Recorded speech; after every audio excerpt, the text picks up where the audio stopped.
नमस्कार दोस्तों, आज की हमारी कहानी है एक बूढ़ी माँ की दर्द भरी कहानी। 4 साल हो चुके थे बेटे को अपना घर छोड़कर विदेश में बसे हुए। इन 4 सालों में बूढ़ी माँ और ज़्यादा बूढ़ी हो गई थी।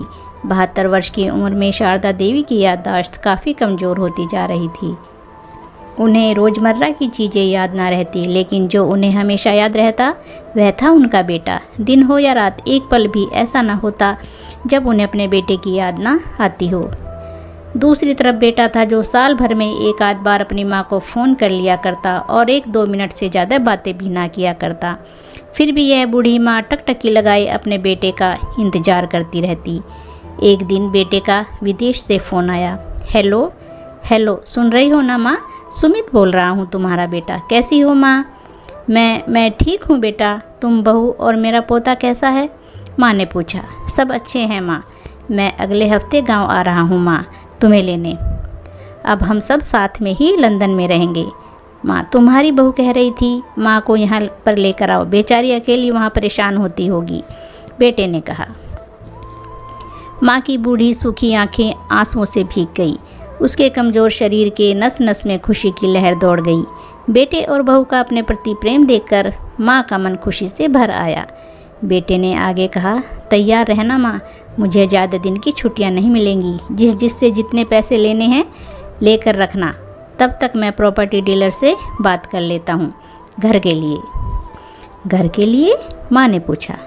हाँ माँ, गांव का घर हमें बेच देना पड़ेगा। अब हम साथ में ही रहने वाले हैं तो वहाँ पर घर रखने का कोई मतलब नहीं है माँ, बेटे ने कहा। बुढ़ापे की वजह से ठीक से चलने में असक्षम माँ ने पूरे मोहल्ले में घूम घूम कर अपनी इस खुशखबरी को सबको सुनाया। सभी को खुशी हुई। सबको लगा माँ जी के आखिरी दिन अपने परिवार के साथ खुशी से बीत जाएंगे। घर वापस आकर माँ ने अपने घर के कोने कोने को ऐसे देखा जैसे वह अपने दूसरे बेटे को देख रही हो। देखे भी क्यों ना, उस घर को अपने बेटे से कम थोड़े ही समझा था। अपने पति के साथ 40 साल यहीं तो बिताए थे, लेकिन अब मजबूर थी। बुढ़ापे के आखिरी साल और बहू के साथ बिताना चाहती थी। दिल पर पत्थर रखकर घर बेचने के लिए माँ तैयार हो गई। आनन फानन में बेटे ने घर को आधे दामों पर बेच दिया। माँ ने ज़्यादा नहीं, लेकिन जिन चीज़ों से दिल लगा था उन चीज़ों को समेटा और बेटे के साथ टैक्सी में बैठकर एयरपोर्ट के लिए चली गई। एयरपोर्ट पर आकर बेटे ने माँ से कहा, माँ तुम यहाँ बेंच पर बैठो, मैं सामान और बोर्डिंग पास की जांच कराकर आता हूँ। वहाँ वक्त लगता है और खड़ा रहना पड़ता है, तुम्हें तकलीफ़ होगी। तुम यहीं आराम करो। मैं यूँ गया और यूँ आया। माँ बेंच पर बैठ गई और बेटा अंदर चला गया। काफ़ी समय हो गया, बेटा वापस नहीं लौटा। माँ सोचने लगी, ज़्यादा भीड़ होगी इसलिए देर लग रही होगी। अंधेरा होने को आया। अब तो लोगों की चहलकदमी भी कम होने लगी। माँ को अब चिंता होने लगी। एक कर्मचारी ने आकर पूछा, किससे मिलना है माँ जी आपको? यहाँ पर क्यों बैठी हो? डरती हुई आवाज़ में शारदा देवी बोली, मेरा बेटा अंदर सामान की जांच कराने गया है, लंदन जा रहे हैं हम। क्या नाम है माँ जी आपके बेटे का? कर्मचारी ने पूछा। सुमित नाम है मेरे बेटे का, शारदा देवी ने बताया।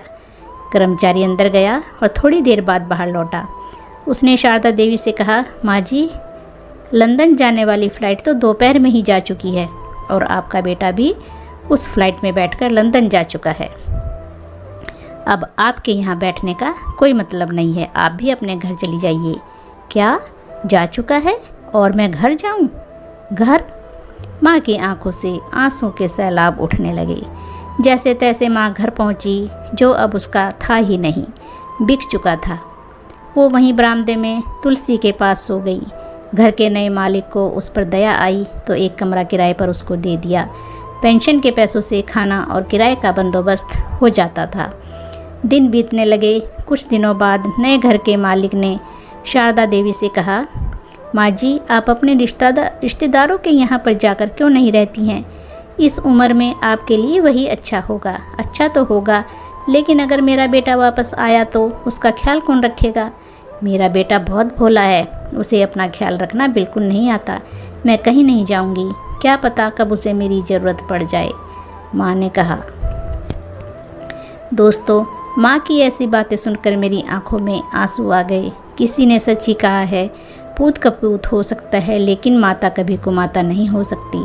दोस्तों, आप सभी से हाथ जोड़कर विनती है कि अपने माता पिता की जितनी हो सके सेवा करना, उनके साथ कभी बुरा बर्ताव मत करना, क्योंकि दोस्तों जैसा हम अपने माँ बाप के साथ करेंगे वैसा ही हमारे बच्चे हमारे साथ करेंगे। ये सब यहीं पर लौट कर वापस आता है। तो दोस्तों, कहानी कैसी लगी? अच्छी लगी